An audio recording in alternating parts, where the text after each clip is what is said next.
انا معايا فلوس وغني، بس انا خولي انفار في عزبة ربنا.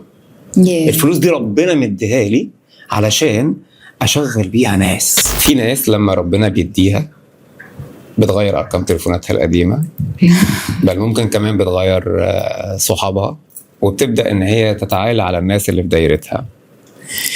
هل الانسان لما ربنا بيديه بيبان على حقيقته، ولا التغير ده شيء مطلوب لانه اتنقل من كاتيجوري لكاتيجوري ثانيه؟ انا بحس ان هو بيبقى نقص، يعني ان هو طالع من بيت مش شبعان، لان الانسان الشبعان هو دوت اللي ما بيتغيرش حتى لو كان ذات منصب ذات سلطه، ما بيتغيرش على اصحابه ولا على المقربين منه، يعني فلا يعني مش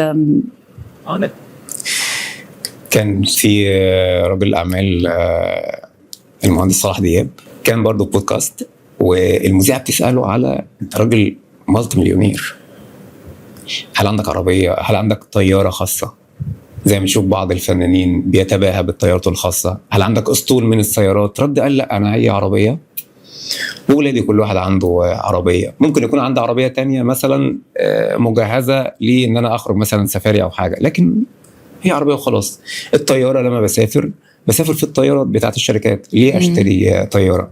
وقال جمله عبقريه جدا هزتني، قال انا معايا فلوس وغني، بس انا خولي انفار في عزبة ربنا. الفلوس دي ربنا مديها لي علشان اشغل بيها ناس، يوظفها كل ما ربنا يديني اشغل بيها ناس، فهي فلوس ربنا، هي مش بتاع ده. بقى ده المثال، ادي ما تديه هتلاقي رقم التليفون بتاعه ما بيتغيرش.